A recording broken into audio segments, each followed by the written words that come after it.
Story of struggle. Sarla ji अस्पताल से घर आई तो देखा सीमा उनकी जगह बैठकर सिलाई कर रही थी। बेटी क्या सिल रही है? सरला जी ने प्यार से उसके सिर पर हाथ फेरा।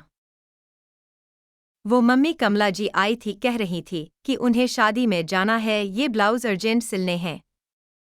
मैंने कहा ठीक है मिल जाएंगे, 3 थे, मैंने सोचा जब तक आएंगी एक तो तैयार कर ही देती हूँ। आप बैठो, मैं आपके लिए पानी लाती हूँ। सरला जी पास पड़ी एक खाट पर बैठ गईं। वो सोच रही थी क्या हो गया इस बेटी को जो कभी घर के किसी काम को हाथ नहीं लगाती थी। रोज अपने पापा से पैसे लेकर जाती, कभी वापस नहीं करती। पिज्जा, कोल्ड ड्रिंक, पार्टियां, यही उसकी जिंदगी थी। आज एक एक पैसे के लिए काम कर रही है। तभी सीमा पानी ले आई। मम्मी पापा अब कैसे हैं? डॉक्टर ने कुछ बताया या नहीं? बेटी डॉक्टर तो बस एक ही बात कह रहे हैं कि वे कोमा में है, पता नहीं कब होश आएगा।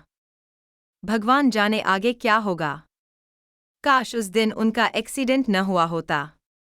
एक एक्सीडेंट ने हमारी सारी खुशियां छीन ली हैं।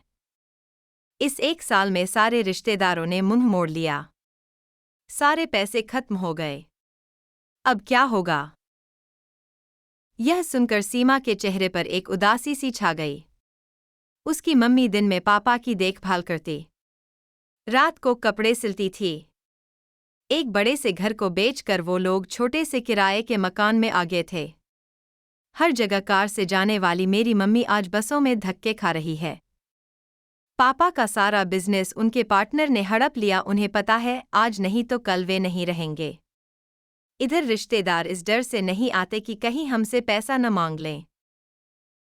कुछ देर सब सोचने के बाद उसने अपने आप को संभाला और मम्मी से बोली, मम्मी तुम चिंता मत करो, पापा ठीक होकर आएंगे तो सब ठीक कर देंगे। सब पहले जैसा हो जाएगा। और हाँ, एक बात आपको बताना भूल गई, यहीं पास ही में मुझे 2 बच्चे मिले हैं, ट्यूशन के लिए कल से दोपहर को उन्हें पढ़ा दिया करूंगी। यह सुनकर सरला जी के होठों पर फीकी हंसी आ गई। बेटी को डॉक्टर बनाने का सपना उसके पापा ने देखा था। आज वही बेटी अपना सपना भूलकर अपनी पढ़ाई छोड़कर अब ट्यूशन देने की बात कर रही है। जिंदगी में कब किसे क्या देखना पड़े ये किसी को पता नहीं होता। अगले दिन सरला जी अस्पताल पहुंची तो पता लगा रात को उनके पति ने दम तोड़ दिया है। जो एक आखिरी उम्मीद थी वह भी चली गई। फिर शुरू हुआ वही 13 दिन का मेला, रिश्तेदार सगे बनकर आ गए। घर मेहमानों से भर गया, लेकिन सरला जी की आंखें अब सूख चुकी थीं। उन्हें सबसे नफरत थी, क्योंकि उन्हें पता था 13 दिन बाद वे नजर भी नहीं आएंगे। माँ और बेटी दोनों आंखों ही आंखों में एक दूसरे को देखती और इस तमाशे के खत्म होने का इंतजार करती। 13 दिन बाद सरला जी ने नए सिरे से जिंदगी जीने का फैसला किया। उस बड़े से शहर को छोड़कर वो गांव लौट गए। पति की निशानी के रूप में यही एक गांव का मकान था, वही कुछ जमीन थी। सरला जी ने खेती शुरू की। दोनों माँ बेटी ने मेहनत करके अच्छी फसल पैदा की।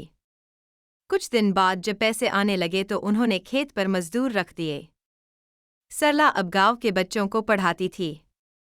कम खर्च में सुकून की जिंदगी बीत रही थी।